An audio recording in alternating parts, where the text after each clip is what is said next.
What up? What up? What up? It's your man Sean P coming in live. This is the Sean P Experience on YouTube, man. This is my first show in February. We're kicking off Black History Month with a great, amazing young writer right here, man. How you doing today, my brother? Doing good, man. I'm doing good. Yes, sir. Yes, How sir. you? Your official introduction. Today, I am joined by Jalen Tellis, a writer who brings Black history, samurai culture, and raw creativity together. We're pulling back the curtain on the art, the discipline, and the journey. Let's go. Man, that was amazing. Great. That was awesome. Thank Yes, you. sir. Yes, sir. So, for those that don't know, man, we're here today talking about your book, your first book, actually. This is The Samurai Reborn, The Black Samurai. I got to show this wonderful, Sure. beautiful. Sure. Let, let's give credit where it's due, first of all. Who did the cover, man? Who's your cover person? Not yeah. So big shout out to my artist Teddy Saint. He is currently my main artist who has done all of my cover arts for three of my books. He done this one, my novel Incursion, and he has done the cover art for my upcoming novel West of the Damnation. So yeah, he has done wonders. I love His it, man. I love it. I love trying to give props and credit on this show. I've had illustrators, I've had editors, I've had audio narrators. I love trying to give props to the whole entire process for these projects, right? Yeah, If you don't mind, give us a little elevator pitch so the audience can understand what this book is all about, man. awesome. Yeah, great. Of course. So a Samurai Born a Black Samurai is a story. Typically, is a revenge grounded samurai story. It's about a African American man named Genji Sato, who is on a vengeful quest for revenge to avenge his village, his people, and his father. Is due to the ambush of their rival clan, and he is going through this 7 year long journey of vengeance and trying to acclaim and reclaim his father's legacy. But not only that, he's trying to figure out himself and figure out his purpose to see where he leaves off with all of this, trying to figure out what's what's next after this mission, what's next after this beyond his own journey. Yes, sir. Yes, sir. So for those that know this on this podcast, man, I am a lifelong, from 3 years old to now, martial art fanatic. I've been in various martial arts. So tell me, what brings you to the world of samurai culture and things? How did that start for you? Oh man, biggest thing is anime. Anime was the biggest thing right there. I'm a big anime nerd. I love anime so much. I gained inspirations from Demon Slayer, Bleach, Avatar, the Last Airbender, and of course the two Samurai Champloo and Afro Samurai, which was one of the main ones, and it has left a great impulse for me to really try to reclaim the that gritty old school classic a style of writing in this story, because I've gotten so many like great reviews on people saying that yeah, this feels like I'm in a live action anime, like back in the 90s, like that gritty ish, and like yes, that's exactly what I was attending to, because it felt like that. I wanted this to be grounded, raw, and very emotional sense. Yes, sir. So for those that don't know, man, it is Black History Month, first of all. Yes, that's just my So a lot of people, even black people, don't realize the long history of black samurais in real life. And some of the first samurais ever were black and brown people. So could you talk yeah. about that for a little bit? No, yeah. So honestly, of course, if you look at the main character Genji, of course he looks exactly like Yasuke, the first Black Samurai African American, which I did took inspiration on how I wanted Genji to look like, and just knowing the history of knowing the history of Yasuke, see how he went, and how he came up with him during that time. It was very amazing to learn, and just taking inspiration from those pieces of history in the Japanese culture and just him entirely. And I tried to nitpick certain things in history and try use it my own way in a creative way sense. And yeah, I just think that learning about learning about that was very it was very eye opening for me, and it really made me appreciate like the impact of Yasuke more and how he impacted that, and just him, his name will live on. His name will live on throughout many years, and that's where I kind of wanted to take that from this book. Was the main thematic is about legacy, like how what can I do to to go my own path and try to honor so, um someone else's. Yes, sure. Let's even talk about like black people when it comes to the genre of anime, right? I know the last 5 to 10 years, it seems like an explosion where you go to a local Walmart or Target, you see so much more gear than before. You had to go to certain little places before to get these things, but now it's just Exactly. prevalent. Think about the explosion of it lately, all over all the streaming platforms. It's anime on every platform now of some sort. So it's an explosion right now, man. Speak about Yeah, that. and it's funny because I remember there was a time like because I when I was growing up, obviously I was very young, so I didn't really wasn't around like during that. But I remember Adult Swim used to show this network called Tsunami, and it was showcasing like anime, and that was Yeah, my introduction of it. yeah, I That's what yeah. I used to watch anime a lot. Like during back then, they had a cable still like that, and they showed Bleach, Naruto, Attack on Titan, Dragon Ball, all the animes like that. That's how I got introduced, and I just remember the time where I've observed and where I listened to other people like people that were much older than me saying that anime at the time like it was very like you seen as a weirdo, you seen as like a big old nerd, like it was something that was kept under the rug, like oh anime, what the heck. And out of nowhere now it's like anime is the cool thing now, like, which is great. I'm glad that anime is now becoming this thing where everybody can share it. It's not a weird thing anymore. And especially how I love how of course black culture and Jamaican culture has intertwined like before, but I'm glad that it's becoming like a very big thing. Like black culture is has been intertwined in the anime space. There's so many black animes out there that is becoming more known, and especially with other black creators who are independent that are making black animes for that audience. And I just think it's been a great thing to see within the culture to really grow. And I know for a fact for the next 10 years or so it's going to be even bigger. Yeah, I love to see it, man. I'm in my 40s, right? I'm 44 this year, I'll be 45 this year. Like 20 something years ago when I was in high school, man, like only certain guys that sit off in their own corner of the cafeteria, like nobody really deal with them, nobody really talk to Yeah, them. They had a certain kind of a look to them. Like they were kind of those guys. They didn't really play sports. They yeah, wasn't really cool with the girls and all that. But like now, I know some hard down street guys and when they're on the block doing their thing, they're in the house they watching anime. They tell you about all yep, the cards and they tell you about all of the different little whatever. I'm like, wow, it's good to see that term and that pivot.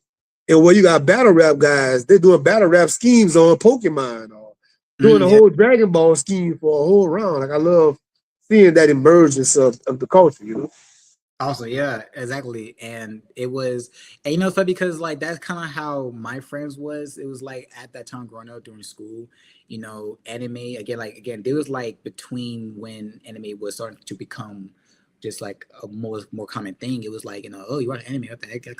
That's weird. You're weird. You're like you were seen as like a just a like a crazy person doing that, and then just now certain things is just now. Oh, anime is cool now, and of course, like the main, the big three of anime was definitely like Dragon Ball Z, Naruto, Dragon and Ball, yep. Yep. Bleach. But now it's like the rest of anime, stuff is getting more, Yeah. Yeah. like It's even oh, to a point where a person like drawing a blank. I'm sorry about that. Oh, Michael B. Jordan, right? Michael B. yeah, Jordan talked about when they were doing Creed, making the yeah, fight scenes. Like he's watching anime get inspiration on how we're going to film and shoot these fight sequences to where it's like anime. You know? And then it's crazy because yes, when I was watching Creed 3, I was definitely getting anime vibes from the fight scenes, and I thought that was. I know many people didn't really like Creed 3. I definitely enjoyed it. I thought the fight scenes were very creative, very different from like any boxing movie that I Yeah. watched, and I feel like Michael B. Jordan, he used it in his own defense. He used it in his own way. Like he used it in his own style. And I think that was a great thing. And, it was a great moment for boxing too. And, it was like, yeah, he got inspired from anime and then he wanted to intertwine that with boxing fights and like that. And I thought it was great. So did I, man. Totally, I loved it. So at the movie theater, I left feeling happy, feeling excited. It got 5 stars out of me, man. I love my action movie. Quick question though. So back to writing, period, right? Yeah. You said in the book how your older brother inspired you by watching his writing journey and reading what he created whenever you were young. So, like, tell us about the impact of your brother on your writing. Oh yeah, of course. So I've said this a lot in the past, but it was I remember when I was around 5 or 6, and I remembered I went in his room and then I looked at the closet. I saw these stacks of homemade books he would do. He would make like he would take a piece of like a piece cut out a cardboard and pieces of paper, fold them up and like put them together like as if like it's like as if it was like a hardcover, right? So like the cardboard was like a hardcover and like the papers was like of course like the pages, and he would make actual stories out of like these homemade books from scratch. And it was like I would say there were like at least 10 books I saw stacked up. And I remember at that day I read all of them. I read all of his books, and that really grew a passion for me. Like I remember that day, I was like, "This is so cool."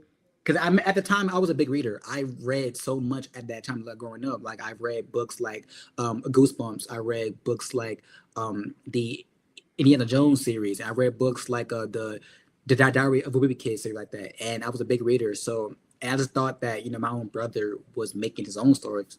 It was very cool to see, and like that's what I want to do. So like instantly, like every day after school, I would have my pieces of paper, fold them up, and I would make my story. I would write my stories. And that was me at 5 years old. I was five. I was 5 years old doing that. And in that moment, me becoming a writer was born. Like I wanted to become a writer. That's what I wanted to do for a long time. And for years, I just was practicing my craft every single day, and it's just loving it each day. And I always tell my brother, like I'm saying, I thank him for that. I thank him for that because he was the reason why that passion grew into me. And of course, like my brother, he doesn't do that no more. Like he has his own career going on, like his own thing right now. And, he's going to be 30 years old, and I'm 22, about to be 23 this year. And I remember there was one point. I remember we talked about it. He said, even though that's not my I want to do no more, I'm glad that I transferred that passion onto you. So I'm glad that that passion that I shared, you are reliving it in your own way. So yeah, like shout out to my brother. Shout out to my Yeah, brother. yes. I mean, I'm gonna tell you, as the only child, right? I didn't have that big brother or that guiding light to look forward to when it came to like me playing basketball or other things that I took on endeavors. I didn't have that person to make me want to, as they say, chase them. You know what I'm saying? So it's really, really beautiful hearing your story with you and your brother. Whenever the book finally came out, it finally was able to touch it. What does your family say about the book? Oh man, it was it was actually very wholesome because I remember when I first made the first version of the book. Like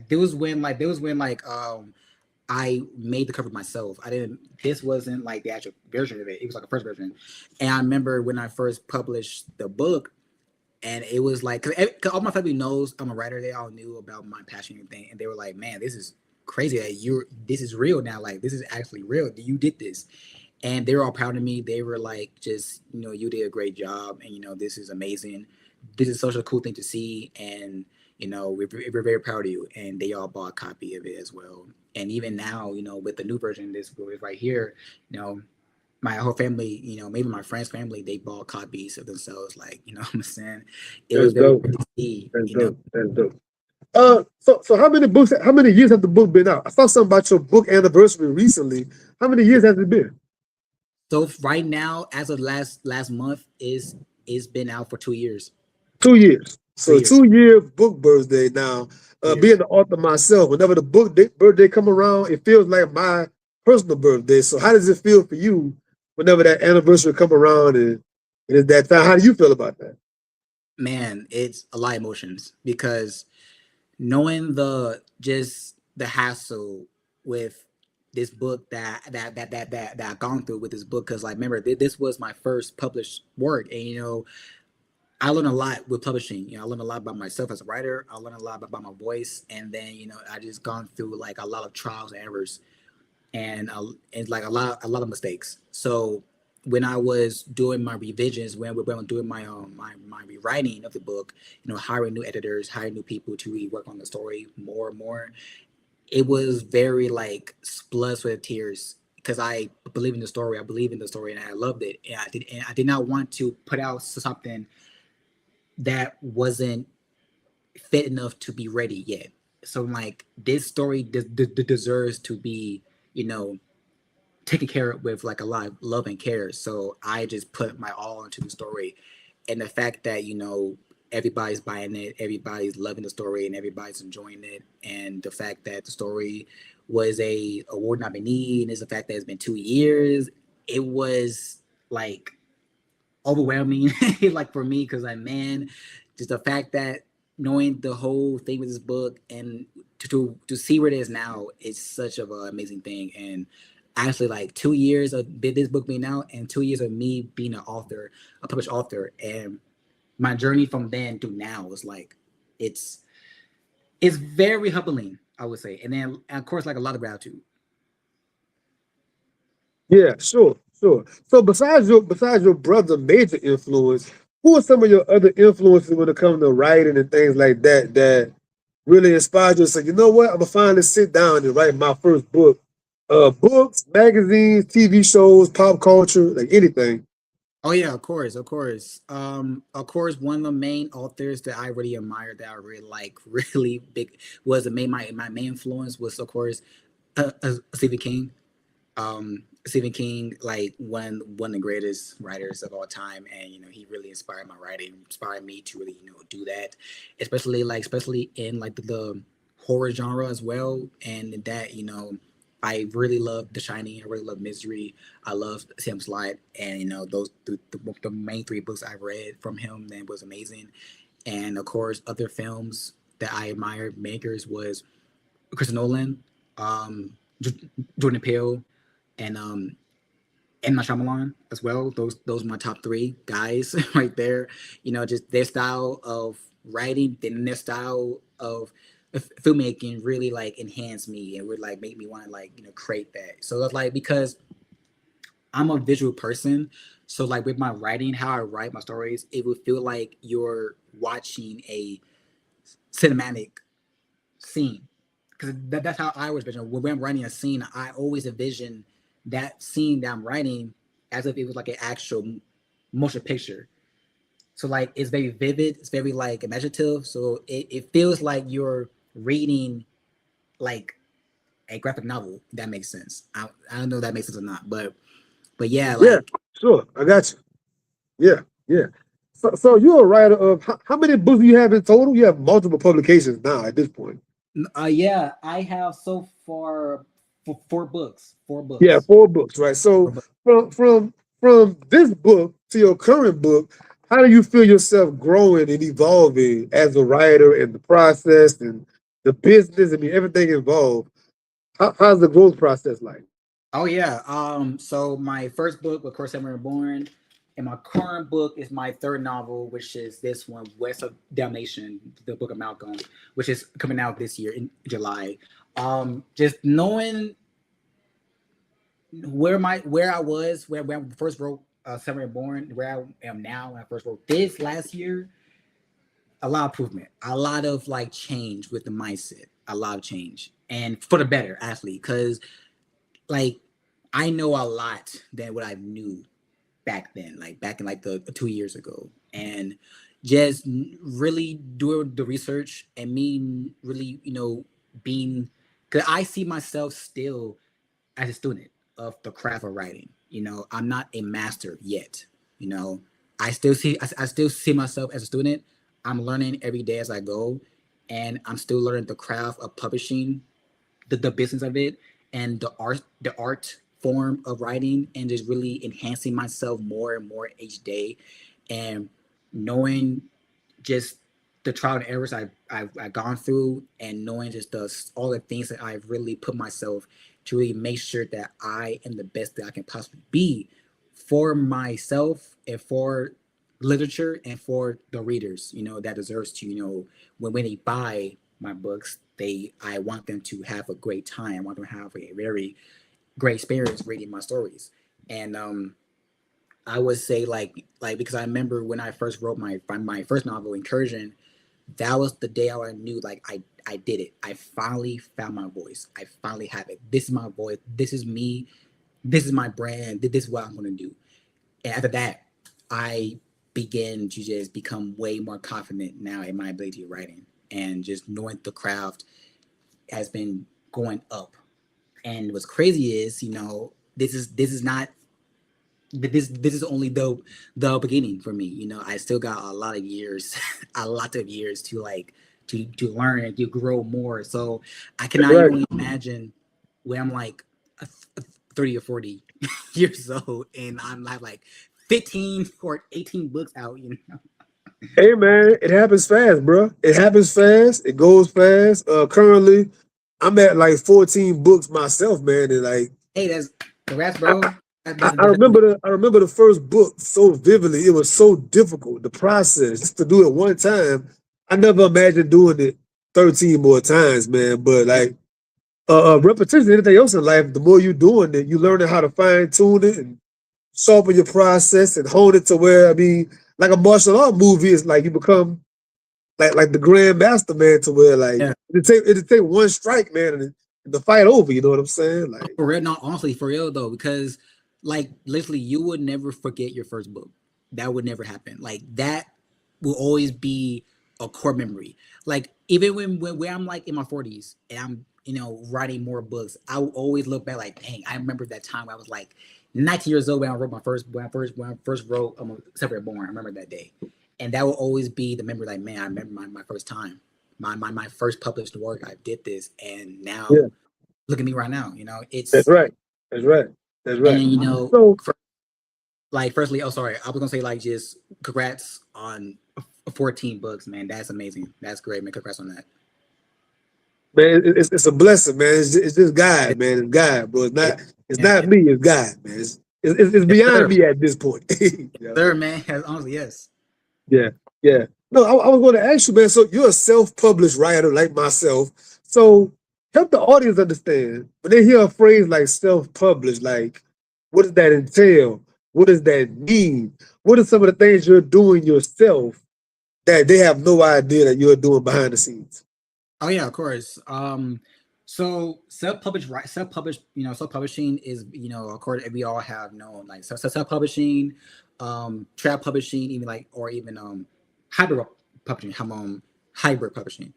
And self-publishing is basically, you are doing everything yourself. You are working with different distributors like your core, like KDP, EcoSpark, or any other distributor to publish your books, and you're basically doing all the marketing. You're doing the funding, the budgeting, the writing. You're basically your own boss in every format, you know, and that with that comes with perks. Like you have your own control.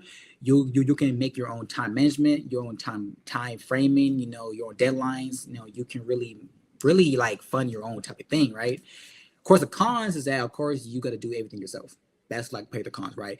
But and what I think for me is like what I've learned and what really helped me was just balancing, just being organized and doing things one at a time, because for me it took me a while. It took me like a year to like really understand, to like when I'm writing, that is me a writer. Like I'm a writer. Like that's the art. I'm creating a art form. But when I'm publishing, that's the business. Now I gotta wear the cap to market myself, market this book, to put that out in the world and really put myself out there. That's the business side. So it's like you are technically separating the business and the art form. It's two different things. For me, I despise the fact that I hate think about writing as a business. I always hate that because I really endured writing so much. It's my life. I grew up writing for my whole life, and the fact that I didn't want to treat this as like a product, like a business thing. But as I grow and knew more knowledgeable, I'm like, no, that's not the right mindset to have. Yes, writing is art, but of course, no matter how you like it or not, publishing is a business. It's a business, and as an author, you're a brand. Your name is your brand. You are putting yourself in a position where your name, your books that are attached to you, that is your product. That is your branding. So no matter what you have, no matter what, what I'm saying, it's a business, bro. So that's what I had to like really tell myself like every day, like, no, bro, like Yeah, when it comes to publishing, you're a businessman. That's that. So that's right. I think when it comes to writing, for some reason, I don't know why the creative art of writing, people treat it differently than other creative arts. But like, some guys that do break dancing or they do graffiti, and then Red Bull want to come and give them a check to do this mural on this wall for this Red Bull, whatever. Like that's yeah, business. I'm getting paid for my intellectual property. Or I'm doing break dancing for Mountain Dew. I'm getting a check from doing that. So it's yeah, still very business, even though it is a free expressive art and want to be a purist of the art. But I still want to get paid for my image, my likeness, my intellectual property, or whatever the case might be. So I think that all of us writers got to approach it from more of a business aspect for sure. yeah, of course. And and it's only just how you perceive it. And with like anything else, that it's always a business. You're putting stuff out there and you're getting paid from it. Like you're getting paid, you're getting money. And if you want to pursue writing or any art form as like a full-time thing, then yeah, it's a job. Like it's a job. So yes, you are doing business with people. You're collaborating. You're doing collab. You're doing sponsorship. You're doing branding, whatever. That is a business side. Like is where I understand that, and that's why I have to accept that. But really though, it's just no matter what, And you um, me and my writing friends, we always say like writers, you can just write in your basement for years and have stacks of books just to yourself. But being an author is what we're doing right now. You're doing a podcast, you're promoting your work. You might do some vending, you might do some book signings. Like that's the business side of being an yep, author. yeah, Everybody can just go in the basement and just write for the next 20 years and not see the light of day. You know what I'm saying? yeah, So it's like to be an author to me is doing all the parts of the aspect, not just simply the writing. yeah, honestly. And because I understand when authors say, I'm writing for me. I understand that. Yes, like of course, I'm writing for me too. I'm writing for me. Like my stories is me. Like that's that. You know. But I understand when like, okay, you're writing for you, but is where like you're not writing for you the same way. You're also writing for the audience. You're writing for readers to or let me say this. You're writing for the right audience that your book appeals to, you know? And no matter what your brand is, like if you are a horror writer, you're just a horror writer, your audience is appeals to horror, you know? So you're appealing to horror fans. If you're writing in fantasy, just fantasy, then yeah, fantasy readers, right? It's like that, you're writing for readers who loves fantasy or horror or sci-fi or whatever, right? Me, I'm a I write every genre. I'm like a multi-genre author. So I don't write just one genre. I write, whatever I want, So my readers, I just write like emotional. I write emotional stories that tells from the human condition, from like the main character. Like, I really make thought provoking, just rawness of the storyline. That's what my readers like. Is like very thought provoking, cinematic like imagery, storyline, narrative. That's what my brand is, and in the sense where, you know, yeah, I could just easily just write like 4 5 books and it's not published at all, Right. you know. And yeah, I call yeah, right for me. I call writing to yourself. That's journaling, right? That's a journal. Writing to Basically, that's yourself journaling. is That's journal, journaling. Yeah, right? that basically is like you're It's journaling. not And being that's an basically author. You're a journalist at that point, right? honestly, yeah. And then, you know, but when you're doing publishing, now like those books are out. They're out there. Like once your book hit publishing, then that's it. Your book is like that's not yours no more. Your book is for the world now. That's it. Like once my books are out, they're not in my hands no more. My those are now for the readers, and readers will read them and perceive on how they perceive. That's that. That's out my hands. And the Yes, only sir. and the only way that I gotta do is just, you know, keep going forward and keep writing stories and keep improving. That's right. Keep it rolling. Keep it rolling. One last thing on self-publishing, man. You mentioned one of the amazing advantages is we don't have anybody on our back with a hard deadline and nobody's really coming down on us. But the bad part to that is you can go forever without writing. So how do you stay disciplined and keep a writing schedule and keep your own personal deadlines? How do you go about doing that? Oh yeah, easily. Like for me, um, I typically give myself a very reasonable deadline because I know myself. I like you have to know yourself. You have to know your own situations. Like, you know, if you're working a full time job, if you're really, you know, of course for me, you know, I'm young. I don't have kids, and I don't want to work like that. So I'm really, I don't have a full time day job for me right now and everything like that. So I'm give myself a very reasonable deadline. So like let's say if I'm starting to write my new book tomorrow, like the 10th of February, I will give myself 5 months at least. I will give myself that, okay, I want to be done by June 1st of this year. So for 4 months of writing my story. And I gotta make sure, like, okay, that's a good deadline. You know, I have time, but I don't. So I need to really think about, okay, when I get up, I gotta figure out, okay, do I write in the mornings? Do I have to, you know, write at night? You know, you gotta think about that, stuff like that, you know. And when I'm off of work, that's boom, writing time all day, writing time. And really set myself where the mindset where like I get up every morning. I get up, no distractions, phones off on the side, and write. That's what I need to do every day.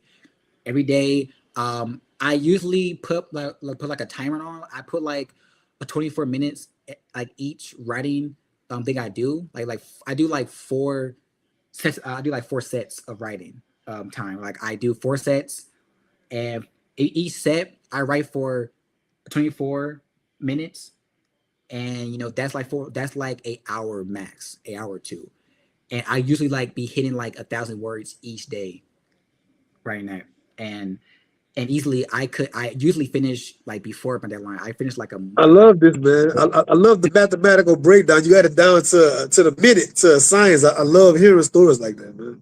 thank you, yeah, thank you. So like, how long did it take to figure that out? Like when you first started writing this 2 years ago. Like, how did you figure out? Like, man, I gotta write in the morning time, or I gotta write at nighttime, or I gotta write midday. How you figured out the routine? It was I didn't begin to really like, you know, set myself a actual routine until I wrote my first novel, Incursion. For this book, Seven Born, it was like just okay. Whenever I had time, I write something. I write a little bit, then you know whatever, right? You know, it was me like okay, whenever I come home from work or whenever I'm off of work today, I just write. You know, I write what I can until this came out. When I okay, bet I'm gonna write my first novel. I really okay. I really set myself like a big, um, harshly deadline where okay, I'm gonna begin writing my novel this month, which was actually I began writing my novel this month actually back then. This month I want to finish until June. That was my deadline. I gave myself a 4 half of the month the deadline, and I wrote every day. I wrote every single day, and I didn't finish my novel until April. So I finished like 3 months early because I really set myself like okay, even though I gave myself a reasonable deadline, I still need to pretend that there's no time to waste. Time is crucial. Time is very valuable, and Each time that I'm not writing, then time moves by, and that really really engaged myself with that type of discipline where my I'm working. This is a job for me, and it's not no playtime. No, like when I'm writing, I'm writing. I'm working. You know, so I take it seriously. I take it seriously, and I don't want to I slack love it. and lack Yeah. anything. Okay. Okay. Let's go into some of the craft of this book, right? So in the book, the structure of the book, you do this time hop kind of back and Yes. forth throughout the publication. Tell us about the reason why you made the choice creatively to have kind of a time hop back and forth in that kind of way. Yeah, of course. So yeah, I really love the non-linear structure. I really think that's a very good structure to have for like, being in a narrative. So when I was writing Samurai Born, I was like, okay, I do want to tell this revenge story, this revenge tale, but I also want my readers to really understand the origin of my main character, like the origin, like where he came from, why he's doing this, like what gives him the motive to do this at all. So that's how, like, okay, for each time jump is where like it's present, past, like each chapter is like just a time jump each life. And then what I did was actually like, I crafted the origin story from his own type of like outline, and then I also craft the present time outline. Then when I wrote two of those different timelines, I just immersed them together into like one blue story. So let me ask you a question. Do you have like a whiteboard? Or you got a bunch of sticky notes? Like how are you mapping this? Is it all in your head? Or are you Now, actually yeah. like writing So this out? Like fun fact: I hate outlining. I hate it. I hate outlining. I don't outline. I'm a pantser, basically. You can say I'm a pantser. I'm a pantser. I This is like a, for me, it's like a gift and a curse. I structure all my stories in my head every single day. Like I know exactly when the story begins and ends. I know the characters. I know what's going to happen. I just know the whole entire plot by like that. And when I have an idea, then I'm obsessed with it. Like I like the idea so much, I start to like my brain begins to like just unravel this whole entire plot just out of nowhere. Then I have a whole book. So how I structured the non-linear structure of the story, it just okay. I need to know the present timeline, that storyline, and then the backstory, and how would that make sense with both? How would that the pacing make it where, oh my god, this is amazing. This is just a great great story and it was very, I would say it wasn't hard because honestly it was very easy. I remember it was being very easy. Like I don't know why. I remember it was very like very not that difficult at all. And when I did it, I just intertwined them both, and boom, there we go. That basically it. okay, okay. You made it read very smooth. It's a page turner. Thank you. Navigated it easily. It's smooth. Even though at times jumps, it's not like clunky and wonky. Like it's very understandable Thank you to so the much. point. So, real good job of doing that, man. Thank you so much. Thank you. Thank you. Now, any book like this, any action book, I love discussing fight scenes. One of Okay. my Yes. favorite things to talk about is fight scenes. So tell us, how do you go about writing a real exciting fight scene? So the action scenes in this book, of course, when you read it, is the action is very gory, gritty, and bloody. Like it's very intense. It's very strong, intense. That's what my intentions are, because I really grew inspiration from the fight scenes in Demon Slayer. And of course, like Genji, his character arc is very inspired by Tanjiro in that show, and I really admired the fight scenes in that show. I really admired just how brutal and how like intense it is, and I was like, how can I make that fight scene happen in this book, but grounded? I have make a grounded storyline, and really though, how I wrote the action scenes, I really imagine myself doing those things. I imagine Genji as if I'm in like in his lens. I'm in his eyes. I'm envisioning everything. So again, like of course, like again, I envision my scenes as if I'm watching a actual movie.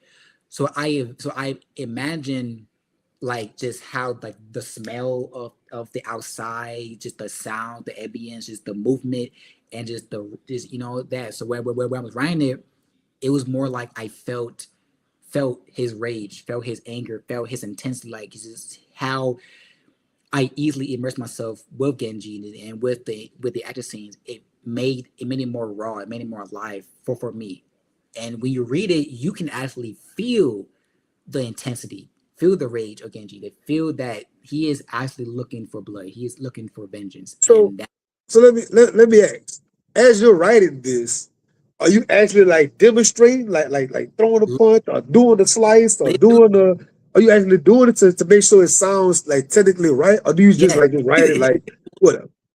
Yes, and it was funny. That's literally how it is. That's how it happened. So when I'm writing the story, I stop for a bit and I pretend that actual scene happening, like the movement, and I'm just imagining like how that's gonna happen, like how I do that, I dodge, I slice, like that, like just because there was one scene, and this is not a spoiler, but there was one scene where Genji slices a other samurai's head off, and then like he kicks it, like he slices the head off, it floats in the air, Yes, down, yes.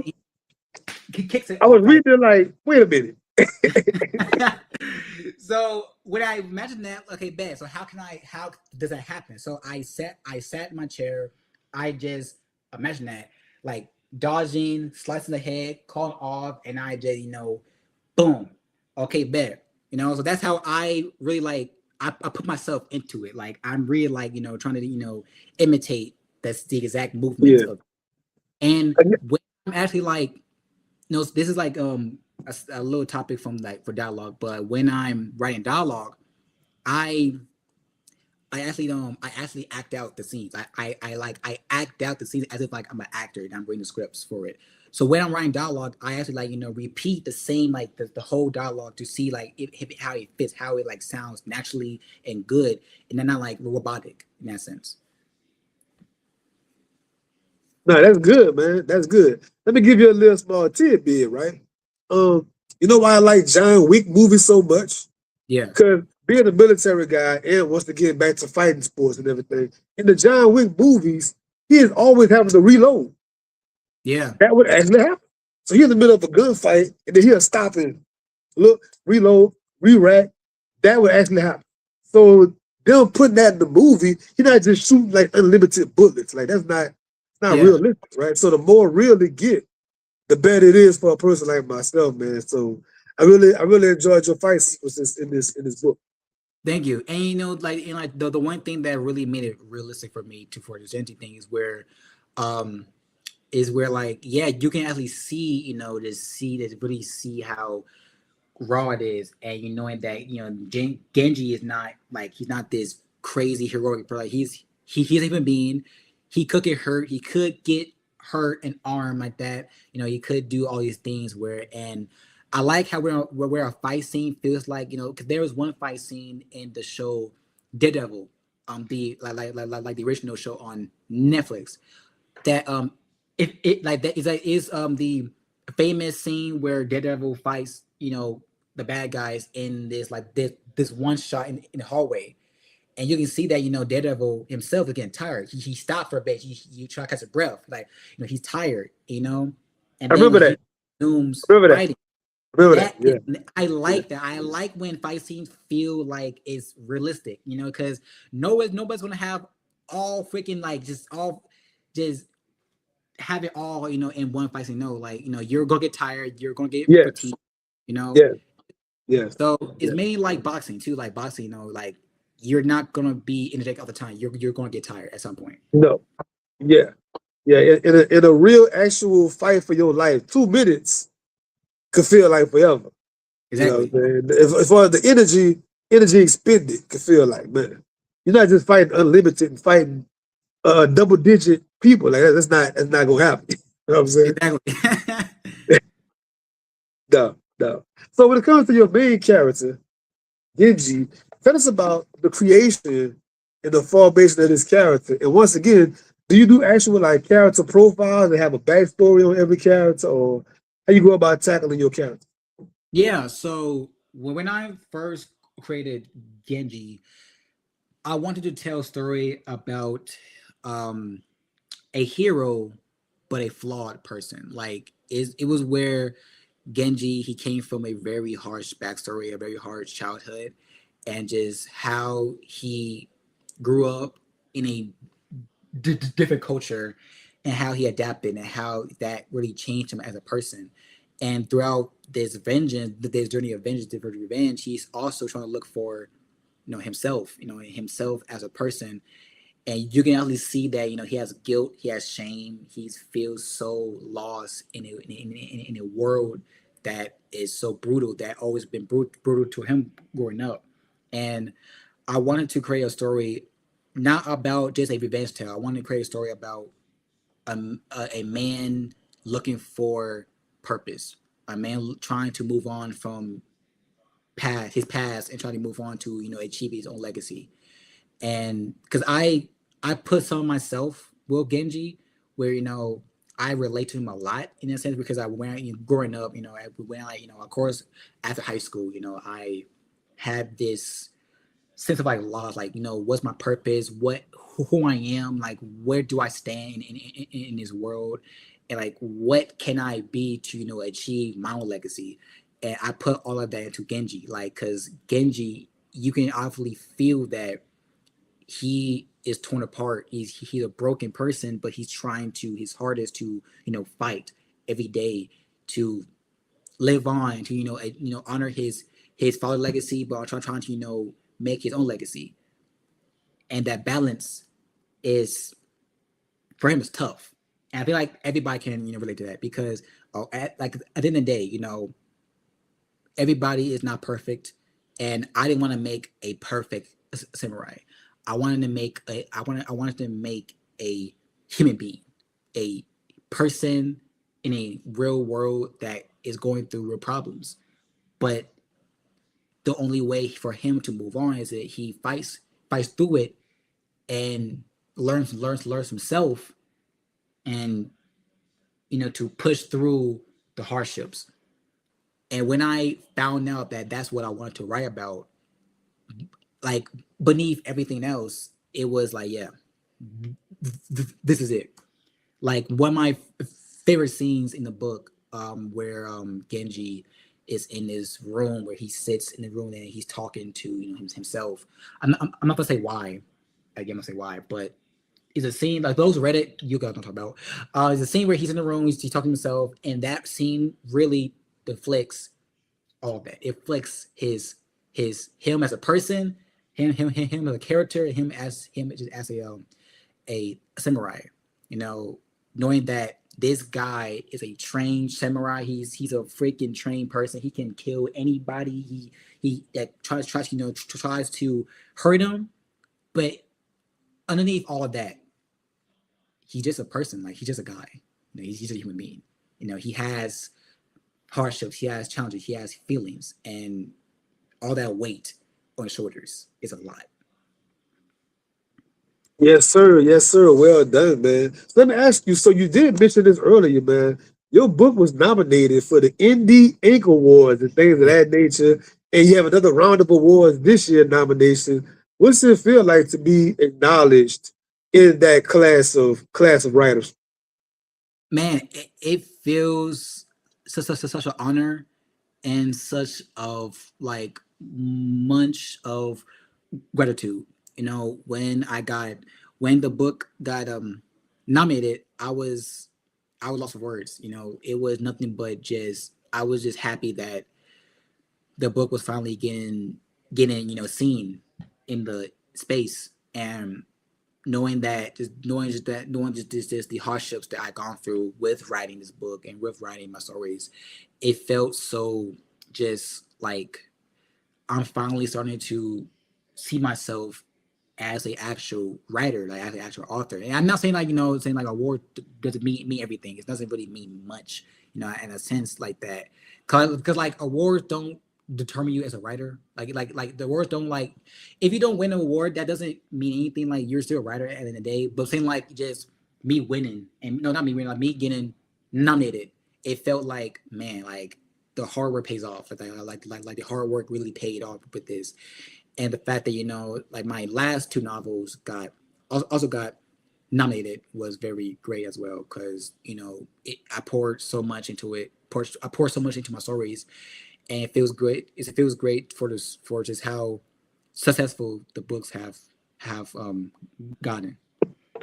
Man, that's awesome, man. It's amazing. And yes, congratulations from me and my audience to you, man. Thank you. Congratulations on the repeated nominees. And you're still a young guy. Hopefully, many, many more where that come from, man. Thank you so much. Um, I want to take this time and space, man, to talk all about your brand new book coming out Mhm. this summer, I believe, man. Tell Yeah. us about this story. Give us a little small synopsis, if you will, and let us hear about it. Of course, of course. So my third novel, West of Damnation, The Book of Malcolm, is a dark fantasy western horror novel. It tells about a former soldier turned outlaw, Malcolm Carter, who is looking for redemption and freedom. He has a big troubled past, going through grief, going through misguidance, and just going through hardships in a time where, because remember, like, so that this book is take place in the year 1911, and during like the dying days of the American frontier of the Old West, and he's going through a lot with racism, racist oppression, and just a lot of going on with the history of the frontier. And he has one last job to deliver a mystery box to a town called Hollow Hill, you know. And when he arrives at it, he sensed that the town is strange. The people is strange. Everybody is acting weird, and the sun does not shine on the town. He later realizes that the town is infested with vampires. So going from a man trying to seek freedom and redemption, now he has to fight in a cosmic war between vampires and men. That's the story. That's it. So tell me this. You're a multi-genre guy writing. So tell me, like, does it feel like a whole different part of your mind that you're using when you're writing these different genres, or does it all feel like the same thing, the same place? Like, how would you describe that process? I don't know. Yeah. So every book I write, I want it to be different. I don't want it. I don't want ever to feel like I'm writing the same thing, because then at points it will get tiring. And when I figured out that I wanted to make a fantasy western in the old west with vampires, I thought that's amazing. When I thought about a western novel with vampires, like, yeah, I'm sold. I'm sold. And just how much like that is never been done before. Like that's very rare to put vampires in a western setting, you know. And when I was doing my research, I dived deep to research on like the American frontier, the like the actual real life old west. You know, I know like Hollywood media has like made the old west seem like this like fantasy thing where like it's all about heroes and legends, but like the actual real life real old west is about like just violence, oppression, and all that stuff. So I wanted to depict that onto this novel, you know, and I just thought that with all my books I write, I always want to make the stories different from the other. And for me, it's grateful because I want my readers to feel like, oh my god, so like what is he gonna make next? Like what is he gonna make next? Because he's writing a horror, sci-fi, fantasy. Like what is he gonna make next? That's the type of like just that wondering, like man, what is he gonna cook up next? So I thought it was really cool. So let me ask that question. This book is already written, it's already coming out, Yeah. obviously. So, uh, are you currently like eyeballing the next thing? Or are you kind of just waiting until this book come out? How you playing that? No, yeah. Currently, I am hard at work. developing my fourth novel right now. Right now, Carter. Right now, I can't really say the genre yet. I can't really say that right now, but I'm loving it so far. I already got the plot, the dot, like already jotted down. I should be writing it very, very soon, but yeah, it's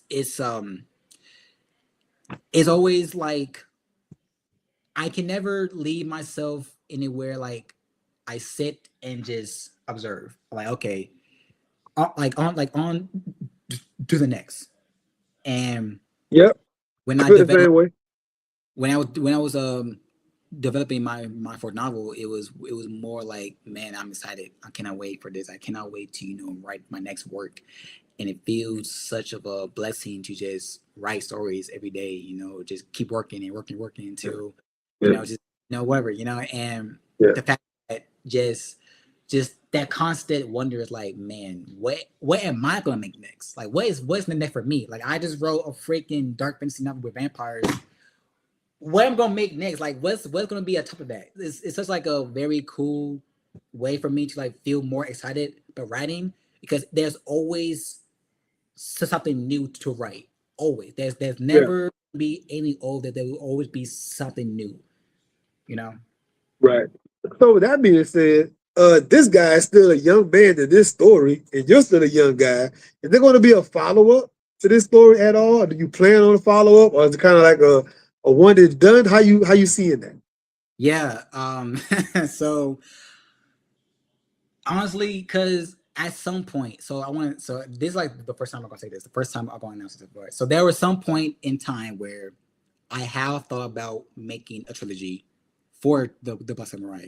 I literally already done. I already knew about book 2 and 3. I already had that down packed. I knew the story, the characters, the villains of the story. I already knew everything that I wanted to do for this planned trilogy. But at some point, I'm like, you know what?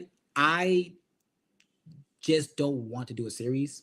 I kind of because really though, Genji's story has already been finished. His arc has already been done in the story. Like it's already been fulfilled, right? And I felt that even though it would be cool to do like a sequel, but I just knew like what's next. Like what else can I do with Genji? But because I really just wanted to make stories just a one and done, and that's it. Because I feel like not no shade to nobody who makes series that that's totally great, totally fine. But for me, I just think that I kind of just don't want to go back and go back to the same world and make a other story. I feel like it would be more exciting for me to just create a whole new world and create a whole new just Hey new. man, you're a young writer. You got a lot of things, a lot of creativity, a lot of mental juice, man. So hey, if you feel that way, man, definitely keep pushing, keep expanding your genres, man, and Yeah. keep the pen moving, man. Any last word before we get out of here? How can they find your books, man? How can they find your books? How can they find you? Give me where to find you at. Of course, of course. So I do have a website, gentlestbooks.com. That's where all my books are at. We can look at it, check it out, and just about me, about myself, and just other updates on my books, other things that are going on around there. And then also too, I do have um Instagram and threads. My Instagram and threads are Jalen Tellis official. That's where I am mostly at most of the time. I do post in on threads and Instagram, so that's where you find me more on. And yeah, that's it. Basically. Okay.